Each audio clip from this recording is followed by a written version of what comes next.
യുദ്ധത്തടവുകാരെ പരസ്പരം കൈമാറി റഷ്യയും ഉക്രൈനും. യുദ്ധത്തടവുകാരായ പട്ടാളക്കാരും സാധാരണക്കാരും ഉൾപ്പെടെ 157 പേരെയാണ് ഇരു രാജ്യങ്ങളും കൈമാറിയത്. യുഎഇയിൽ നടന്ന ചർച്ചകൾക്ക് പിന്നാലെയാണ് തടവുകാരുടെ കൈമാറ്റം.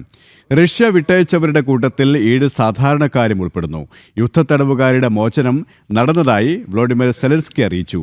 ചർച്ചകൾ തുടരുമെന്ന് US പ്രസിഡന്റിന്റെ പ്രത്യേക പ്രതിനിധിയും സമൂഹമാധ്യമത്തിൽ കുറിച്ചു. വിശദാംശങ്ങളുമായി ഇന്റർനാഷണൽ ഡെസ്കിൽ നിന്നും ഐസൻ ജോസ് ചേരുകയാണ്. ഐസൻ, ഉക്രൈൻ റഷ്യ സംഘർഷത്തിന് അയവ് വരുന്നു, സമാധാനത്തിലേക്ക് കാര്യങ്ങൾ നീങ്ങുന്നു, അതിൻ്റെ സൂചനകൾ തന്നെയാണോ, ശുഭകരമായ വാർത്തകൾ തന്നെയാണോ പുറത്തു വരുന്നത്?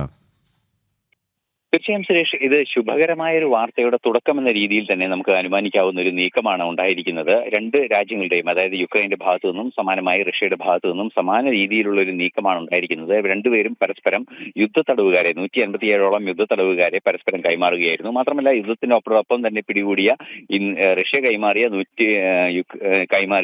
157 പേരിൽ 7 പേർ സാധാരണക്കാരുമുണ്ട് എന്ന റിപ്പോർട്ടുകളും പുറത്തു വരുന്നുണ്ട്. ഇങ്ങനെയൊരു വിശദമായൊരു നിലപാടിന്റെ അടിസ്ഥാനത്തിൽ രണ്ട് രാജ്യങ്ങളും 157ഓളം പേരെ, പരസ്പരം 314ഓളം പേരെ കൈമാറി എന്ന് പറയുന്നത് ഒരു ശുഭസൂചകമായ കാര്യം തന്നെയാണ്. നമുക്കറിയാവുന്നതാണ്, അബുദാബിയിൽ നടന്ന ചർച്ചകളിൽ, അതായത് അബുദാബിയിൽ നടന്ന അമേരിക്കയുടെയും അതുപോലെ തന്നെ റഷ്യ യുക്രൈൻ പ്രതിനിധികളുടെയും ചർച്ചകളുടെ അടിസ്ഥാനത്തിലാണ് ഈ തീരുമാനമുണ്ടായിരിക്കുന്നത്. ഇത്തരത്തിൽ പരസ്പരം യുദ്ധത്തടവുകാരെ കൈമാറുന്നതോടുകൂടി ആ ഒരു വിഷയത്തിൽ ഒരു സാങ്കേതികമായ മറുപടി ലഭ്യമാകുന്നു എന്നതിനപ്പുറം പരസ്പര ധാരണയിലേക്കുള്ള ഒരു നീക്കം തന്നെയാണ് എന്നാണ് അന്താരാഷ്ട്ര നിരീക്ഷകരെല്ലാം തന്നെ വിലയിരുത്തുന്നത്. സ്വാഭാവികമായും യുക്രൈനെ സംബന്ധിച്ചിടത്തോളം ഇത്തരത്തിൽ കൈമാറ്റം ചെയ്യപ്പെടുന്നത് യുക്രൈനെതിരായ റഷ്യയുടെ നിലപാടുകളെയും സൈനിക നീക്കത്തെയും കുറെയൊക്കെ പ്രതിരോധിക്കുന്ന നടപടിയുടെ കൂടി ഭാഗമായ നീക്കമാണ്. നേരത്തെ നമുക്കറിയാവുന്നതാണ്, വൻതോതിൽ ഇത്തരത്തിൽ യുദ്ധത്തടവുകാർ ഇരു രാജ്യങ്ങളിലുമുണ്ട് എന്ന റിപ്പോർട്ടുകൾ പുറത്തു വന്നിരുന്നു. പരസ്പരം യുദ്ധത്തടവുകാരെ കൈമാറുന്നത് വഴി ഒരു അന്തിമ തീരുമാനത്തിലേക്ക് എത്തുന്നതിനുള്ള സാധ്യത തുറക്കുമെന്ന് നേരത്തെ തന്നെ ചർച്ചകളിലും വ്യക്തമാവുകയും ചെയ്തിരുന്നു.